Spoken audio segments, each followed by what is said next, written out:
burst few hours ago as court finally scattered few hours ago.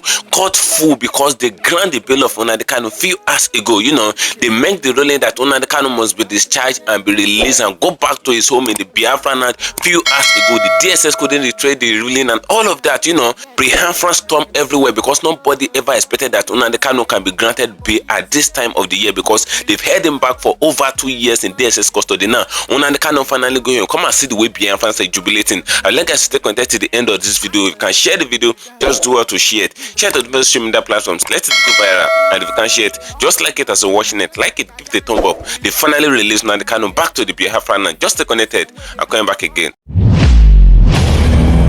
Welcome you back to LAJUPOG TV. I don't have bad news for you today. The home of religious gossip. But you should leave the fight for Mohammed.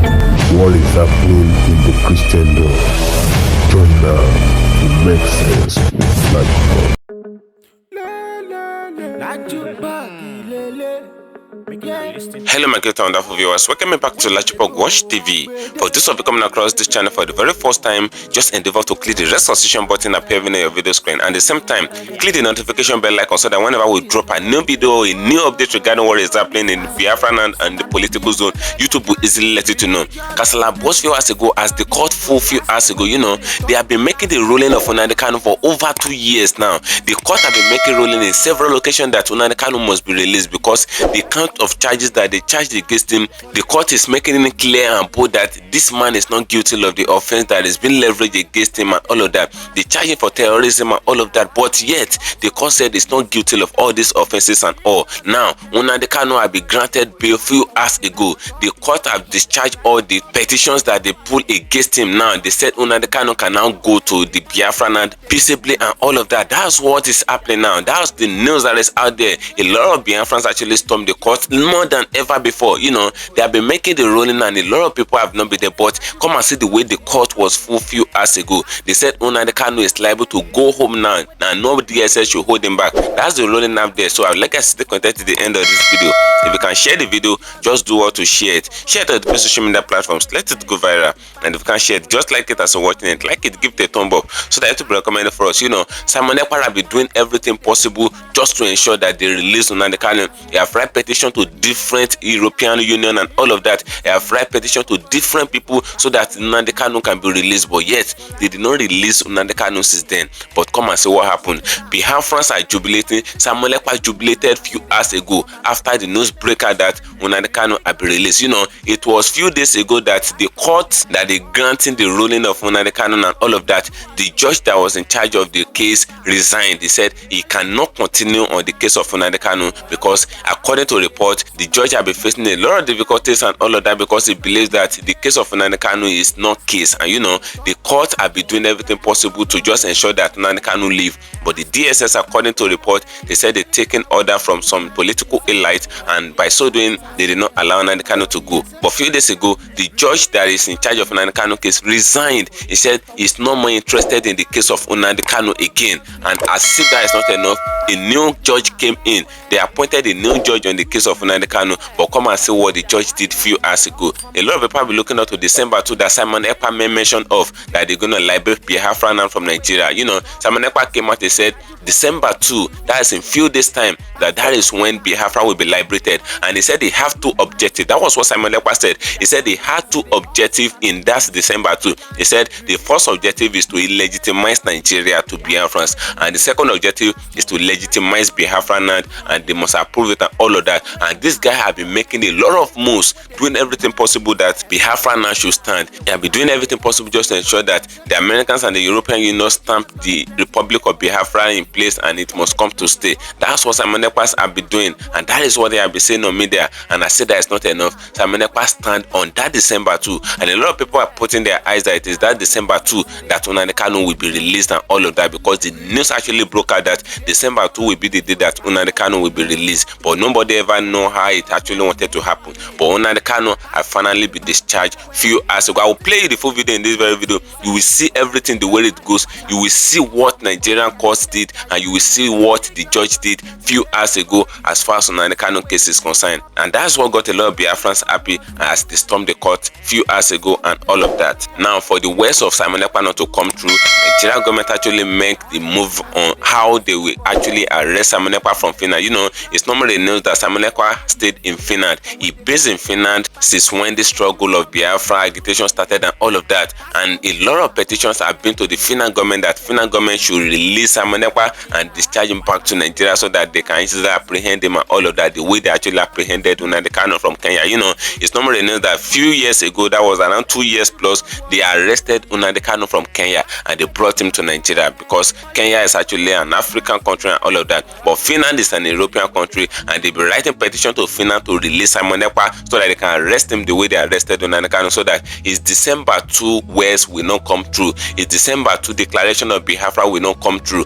But the Finland government have been declining in several locations, and they say they're taking a legal action on it. Maybe if the legal action favors the fact that Nigeria will have Simon Ekpa back to the country and arrest him, so be it. And if it did not, so be it too. And that is what they have been doing. But yet Simon Ekpa remained in Finland, and he even invited Tinubu to the convention that they want to hold in December 2. He invited the government of Tinubu to the convention they want to hold in December 2 on Biafran liberation and all of that. He even said they will pay for the 2 terrorist state of Nigeria. He said they will pay for their accommodation, their hotel, their feeding, their all of that, that they should just come to the convention to witness him and all of that. That was what Simon Ekpa said. So you will hear everything on how Nnamdi Kanu was released few hours ago. You will hear everything in this very video. So I'd like us to contact to the end of the video. If you can share it, just do it to share it. And if you can share it, just like it. Now, first of all, listen to what Sheon said on Chinese television, how they want to scrap off EFCC, because according to the report, they said EFCC is not created legally and it's not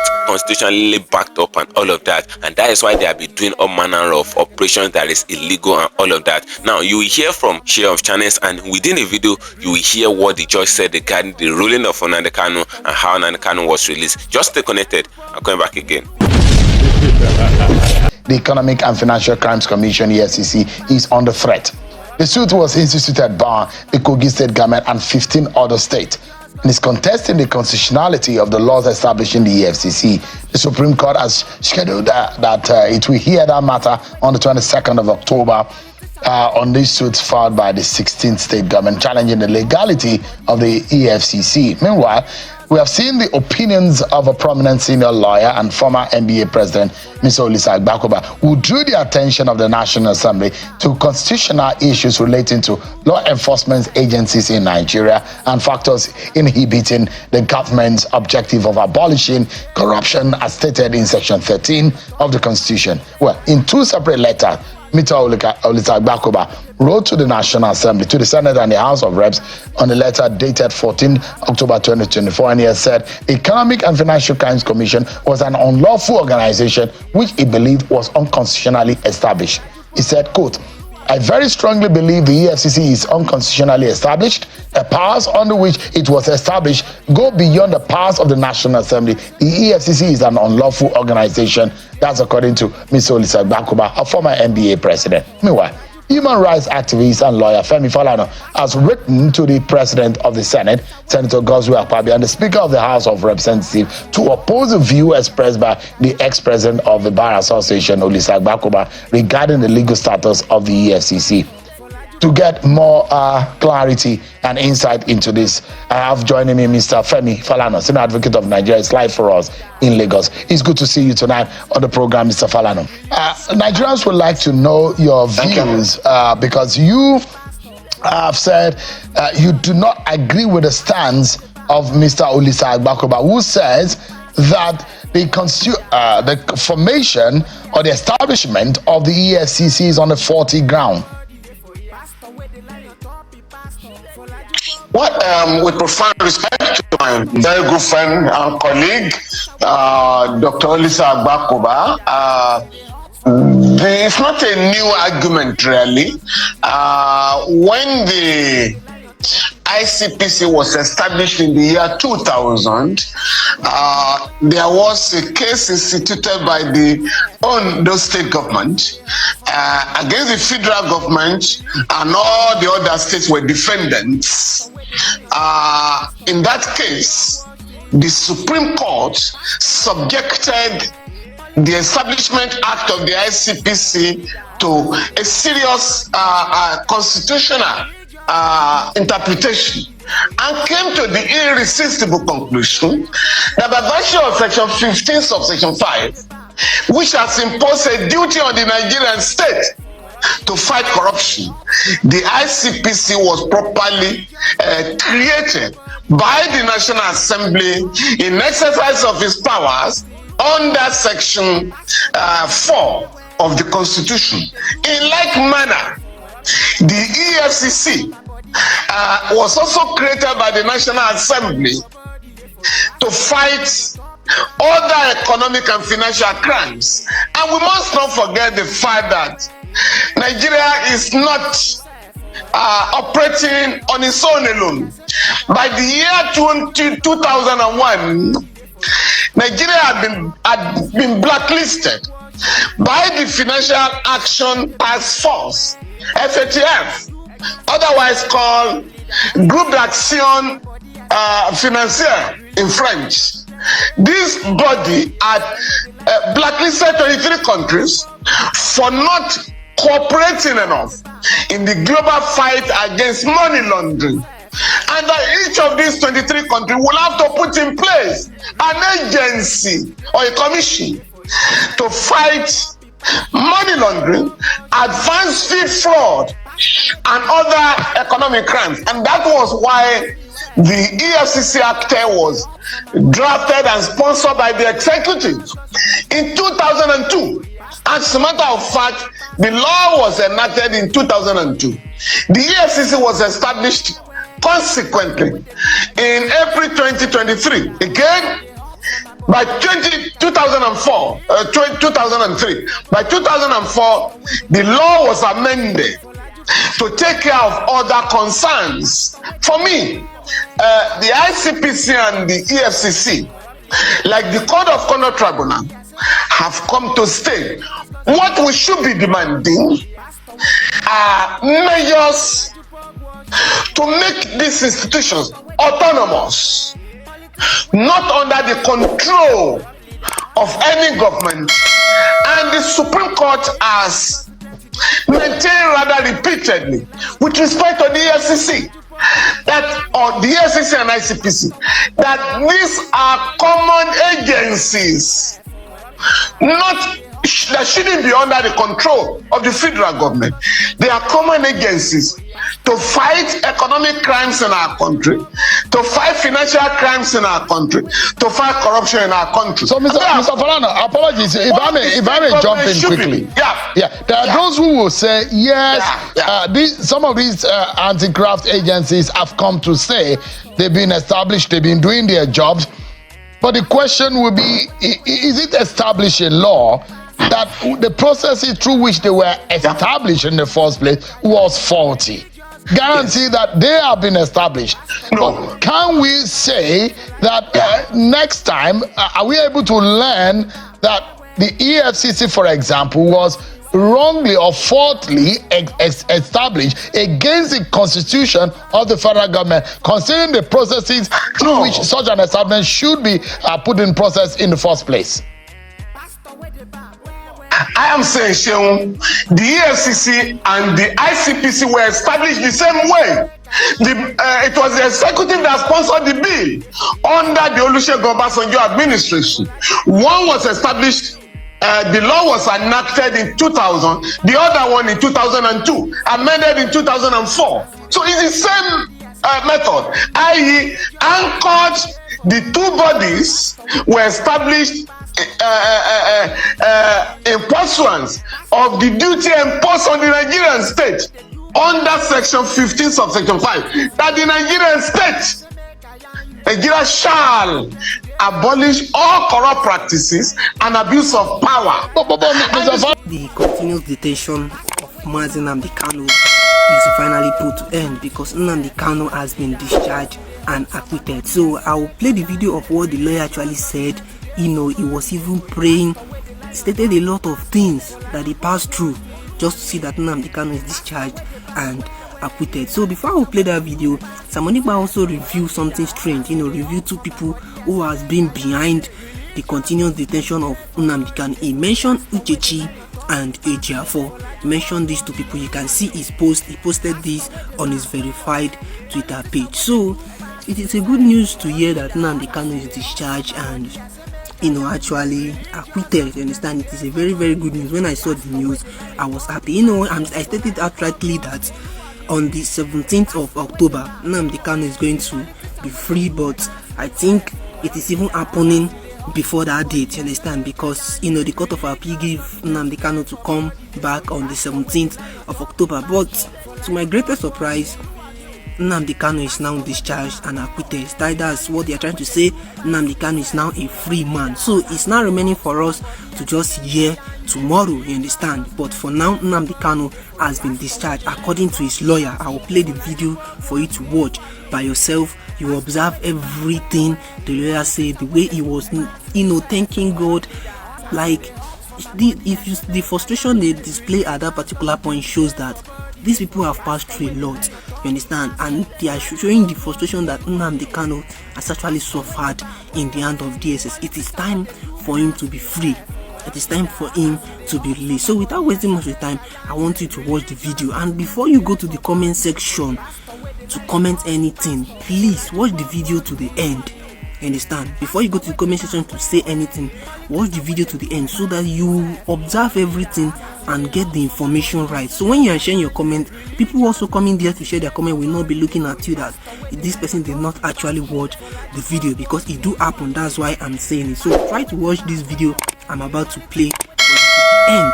Watch it to the end. Then after watching it, share your opinion in the comment section. Great news to the IPOB members, to the Biafrans and to the Igbos. Nnamdi Kanu has been finally discharged and acquitted. So let's now hear from the Osi's mouth, which is the one of Nnamdi Kanu's legal team and Nnamdi Kanu's lawyer. So let's watch it and see what he has to say for us. Amen.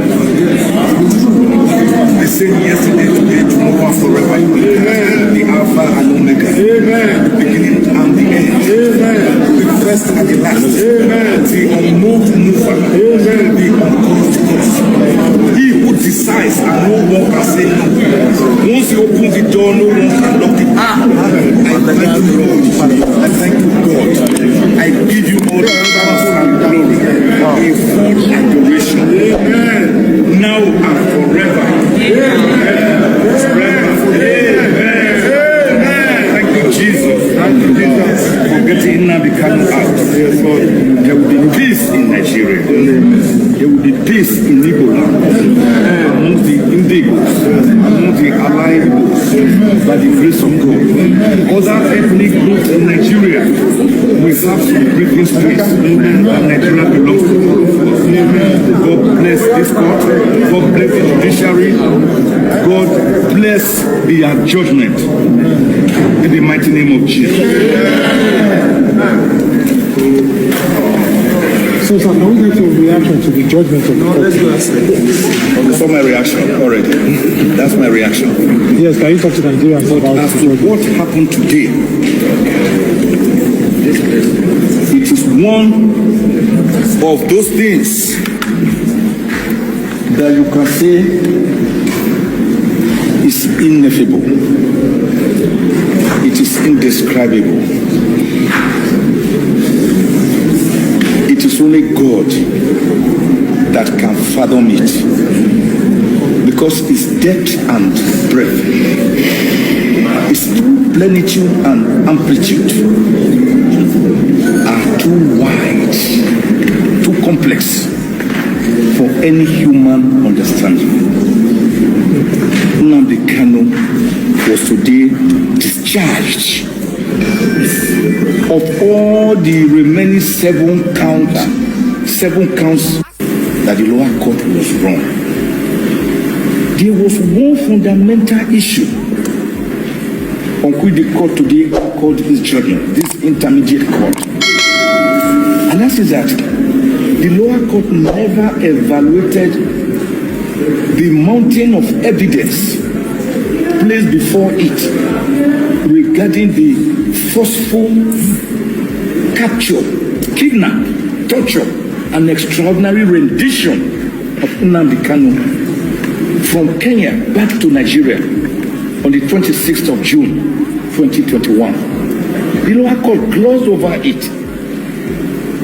We placed it before the lower court in more than 10 paragraphs of solid materials to show the circumstances under which Nnamdi Kanu was forcibly abducted, kidnapped, blindfolded, tortured, and then rendered back to Nigeria extrajudicially, extra-legally, against the laws of Kenya, against the laws of Nigeria, against all international instruments dealing with extradition, including various sections of the Extradition Act of Nigeria, including Section 15. They violated them. They brought Nnamdi Kanu to face a four-count charge that was still pending, contrary and against what we call the doctrine of specialty, which is that when you bring back a fugitive through extradition process, you can only try him for that offense for which you are extraditing that fugitive, not earlier counts. And you cannot continue with an earlier case against that fugitive. Now, Nnamdi Kanu was brought back to face the earlier existing counts, which were again amended first to 7 counts, and then again amended to 15 counts. And I went to court. We went to court, challenging the entire counts for being bad, for not following due process of law because the court had no jurisdiction to try Nnamdi Kanu. The lower court agreed with us, struck out 8 of the 15 counts, but retained 7.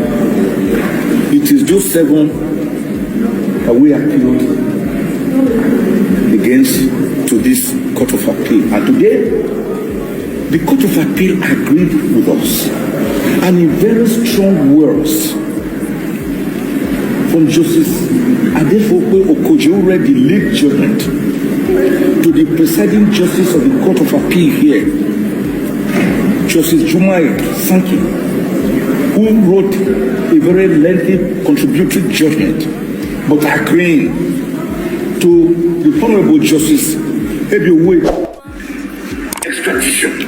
My people, this is great news. This is great news. Nnamdi Kanu is free man today. He has been acquitted, discharged, and this is the good news that all Igbo people, all people of goodwill, all people of Nigeria that love righteousness, equity, and justice should rejoice about.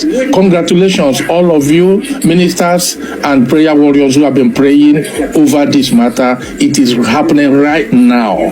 God bless us.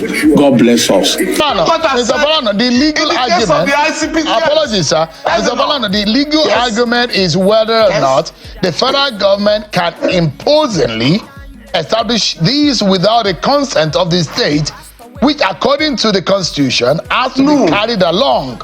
Those are the arguments, isn't it, before the Supreme Court? The Supreme Court made the point in the case of AG Ondo and AG of the Federation that this duty is imposed on the federal government and the state government. And in other words, state governments are also not prohibited from setting up their own agency.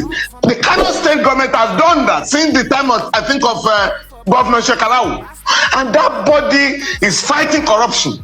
Even though there are efforts by the federal court in Kano to frustrate the work of the agency, I think Oyo State also has its own agency.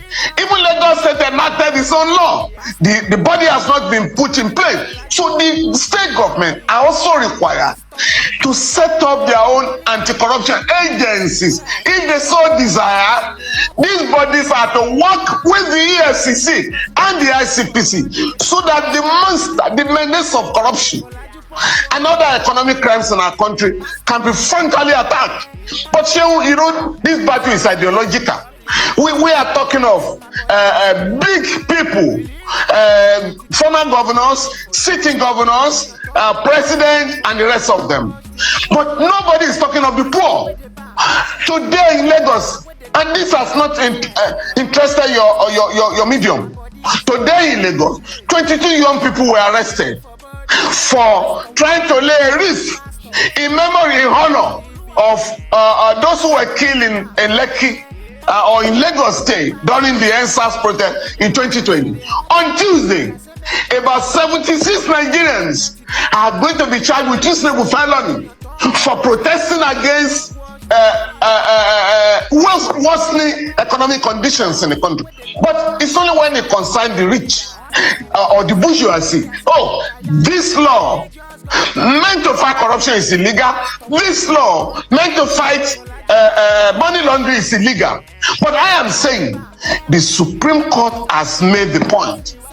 And it's not just in one case. AG Ondo State and AG of the Federation, Shema, Governor Shema and FRN, Dari and FRN, Yame and FRN, and so on and so forth. Mr. Falano, so apologies. Yeah, the question, and by the way, sir,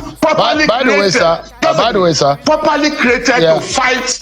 But by the way, sir, that's the position of the law. Yeah, we are covering that matter you mentioned in Lagos and the subsequent release. Yes. But I'm making direct reference to section 12 of the Constitution, and there are legs into subsection 1, 2, and if you look at subsection 3, there is the Constitution is very succinct. It says that this section shall not be presented to the president for assent and shall not be enacted unless it is ratified by a majority of all the houses of assembly in the federation. And that is the point that some of these states are furthering in the court to say they were not aware. The federal government went all by itself to procure or to establish this institution, and on that grounds they are left out in that process, and on that grounds that establishment is faulty and unconstitutional. Is it possible for us to repair it as a people? Because that is, to some people, ultra vires. You can only invoke section 12 of the Constitution if you are talking of an agreement that has been ratified by Nigeria or by the president or on behalf of Nigeria. And the law says such an agreement or a treaty will not become enforced, cannot be enforced in Nigeria unless it is domesticated, unless it is enacted into law by the National Assembly. We're not talking of any treaty here. We are talking of a law, of a bill sponsored by the executive, passed properly by the National Assembly. Nobody has said the required majority did not pass either the ICPC Act bill into law or the EFCC law bill into law. So we're not talking of section 12. We're talking of section 15, subsection 5, that has imposed a duty on the federal government, the state government, and local government to fight corruption and abuse of power in Nigeria. That's all. That's it. But in all of this, one thing apart from the legal arguments in court, the one fundamental thing that is that we need to look at as a people is whether or not corruption is really being fought. And I love the fact that there is a senator who is now looking at a bill which is, is in other countries like the UK, the source of wealth law, where a Nigerian or a public office holder will have to explain how he's got his wealth. Do you think this is one other way for us to effectively fight corruption in this country, Mr. Falano? Come back again. when you're talking about federalism, my very good friend, Dr. Agbakoba, has written about what he calls cooperative federalism. It was expanding the theory propounded by the late Justice Nikki Toby in the case of Elufioye and the Federal Republic of Nigeria, when Justice Toby said, in our own environment, our own federalism is a cooperative one. And I'm saying the Supreme Court has further expatiated on this by talking about that these institutions are common agencies. They are not the agency of the federal government. The same thing goes for the police. It goes for the INEC and the State Security Service. There are decisions of the Supreme Court on this matter. But unfortunately, if you take police powers, for instance, I have written extensively on this, that governors our governors have failed to exercise police powers with the president as prescribed by the Constitution. Little for these other agencies. Once the Supreme Court has said these are common agencies, it behoves on state governments to say, sorry, we want to have our members on the board of this institution. We want to tell the National Assembly, please perform your oversight functions as set out in Section 37 of the EFCC Act, which stipulates that not later than September 30th of every year, the EFCC shall submit its annual report to the two chambers of the National Assembly. This is done every year. The reports are never debated. Now, you also have the board. The EFCC has a 21-member board. Most of them are officials of the government. Director General of the State Security Service, Director General of Intelligence Agency, Governor of the Central Bank, and so on and so forth. It is high time now. We demanded for representation that will reflect the judgments of the Supreme Court, that these are common, that the EFCC is a common agency. If it is a common agency, state governments must have their accredited representatives in the board. Local government should have their members in the board. And of course, civil society organizations. There are 4 members now appointed by the president to that board. We should now move to have these members or civil society members appointed by the organization, nominated by the organizations that are involved. So my own position is that we should take advantage of the law to control these agencies, to monitor the activities of these agencies. And we must never forget the fashion that the staff of ICPC and EFCC are not more than 10,000. And we expect them to monitor the activities of the federal government, 36 state government, and 774 local government.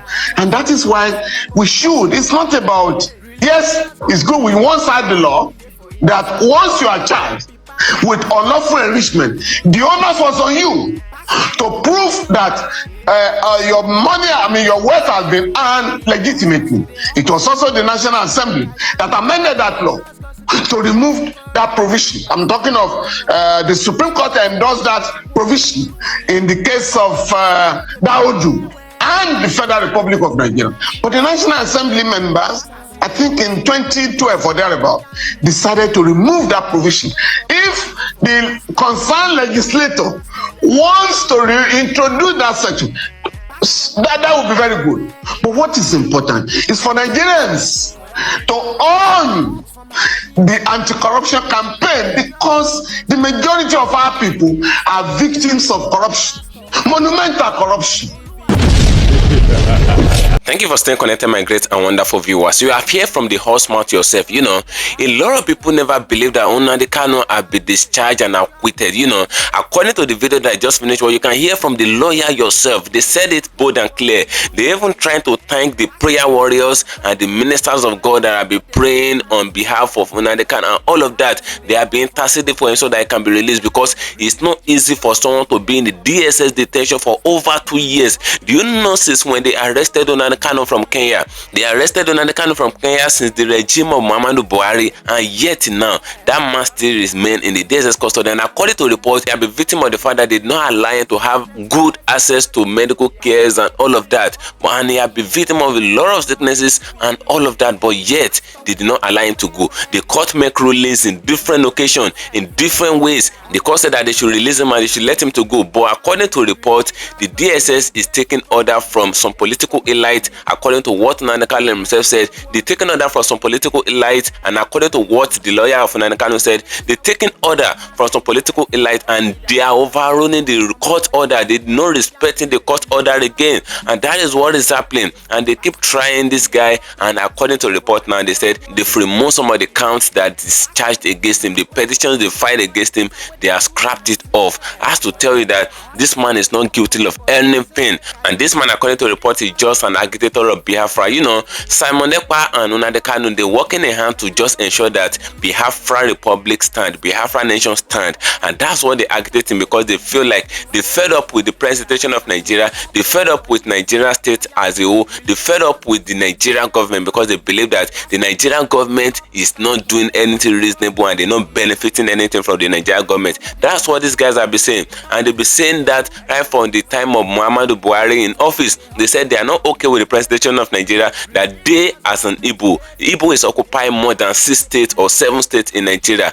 but yet these people are not benefiting anything according to reports. Even the thing that Tinubu did recently, the student loan stores that Tinubu did recently, they did not count the Igbo North state, they did not count the Biafran state alongside with it. Like, they just scrapped it off. They're doing as if those states is not existing in Nigeria, and that is what has been happening. And Nnamdi Kanu have been saying everything that Nigeria is not for the Igbos, that the Nigerian government is being biased when it comes to Igbo and all of that. They be biased and all. They never wanted to have anything to do with the Biafrans and all, and that is what is happening in Lagos State now. They're telling Igbos to leave Lagos, they should go back to their land. And the constitution in Nigeria states that if a citizen of the Federal Republic of Nigeria, you have the right to stay in anywhere in Nigeria. In Yoruba can leave Lagos and go and stay in Anambra and be doing his business there. Nobody will question you because you are a citizen of the Federal Republic of Nigeria. But why is it that they're chasing Igbo out of Lagos? Is it that the Igbos do not have the right to stay in anywhere in Nigeria again? Why are they defining the constitution of Nigeria against the Igbos and all of that? Those are the questions that a lot of people actually ask. I keep saying it in all my videos. I'm a Yoruba person and I will stand by it. I'm a Yoruba person, but that doesn't mean that I should be stupid. That doesn't mean that I should see the truth and I should not say the truth the way it is. That doesn't mean that I should not call a spade a spade. Nnamdi Kanu should be released. That's what a lot of people are actually saying. The same thing that Nnamdi Kanu is doing, the same cause that he's fighting for. That's the same cause that Sunday Igboho is fighting for in Yoruba. Now, you know, Sunday Igboho is a Yoruba agitator, is a Yoruba nation activist, and is doing everything possible for Yoruba to be separated from Nigeria. And that's the same thing that Nnamdi Kanu is doing. The same Sunday Igboho in question was arrested moment after Nnamdi Kanu was arrested from Kenya. They arrested Sunday Igboho from Benin Republic, but yet they released Sunday Igboho. He was released, and he was released to be moving as a free man. And the same Sunday Igboho went to submit petition in the United Kingdom for their prime minister to just separate Yoruba from Nigeria, all of that. And the same Sunday Igboho is doing the same thing that Nnamdi Kanu did. Why is it that they leave Nnamdi Kanu in the DSS custody and they release Sunday Igboho? Those are the questions that Nigerians are asking. Is it not the same offense that these people actually committed? Is it not the same thing that these people actually did? Why is it that they leave one and they head one back? Now, before they release Nnamdi Kanu a few days ago, they asked Nnamdi Kanu that if we release you, you need to drop Biafra agitation. Those are the things that they asked Nnamdi Kanu. They said he should drop Biafra agitation and sign a book so that he won't go to Biafra agitation again, so that they can just release him and let him go. Nnamdi Kanu said no. He said they can never drop Biafra agitation for his release. He said they can never betray his people. If not, they would have released him before now. Now they finally released Nnamdi Kanu, and they released him before the day that Simon Ekpa mentioned of, because Simon Ekpa mentioned of the fact that in December 2 is going to come out. I played you the video on this same platform. That guy came out and made it known to the general public that he's going to come out in December 2 and hold a convention in Finland where he's going to declare the state of Biafra and all of that. He said he have two objectives and aim in that very day, which is December 2. He said the first objective is to legitimize Nigeria to the Biafran, and the second objective is to legitimize Biafra to the whole world and all of that. That's what Simon Ekpa said, and it's stood by it. And a lot of people are carrying the news up and down that Nnamdi Kanu will be released on December 2,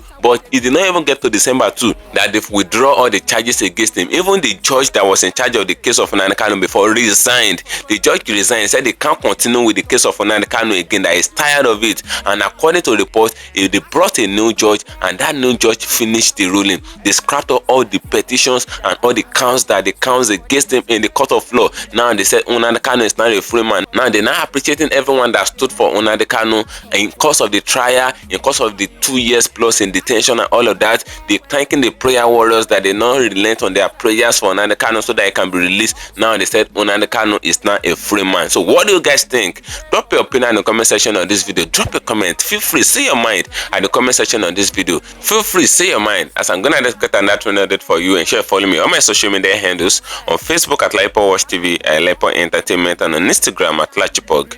Guess what, guys? See you in my next video. Bye for now. I see the hot for my body, I say make I yarn you. Religious gossip plenty day for body, day for you. Pastor with the line on top, be pastor. For LAJUPOG Watch TV. Pastor with the back, where politician with the do pass himself. Corrupt leader, all the while you waiting for church. All as LAJUPOG Watch TV.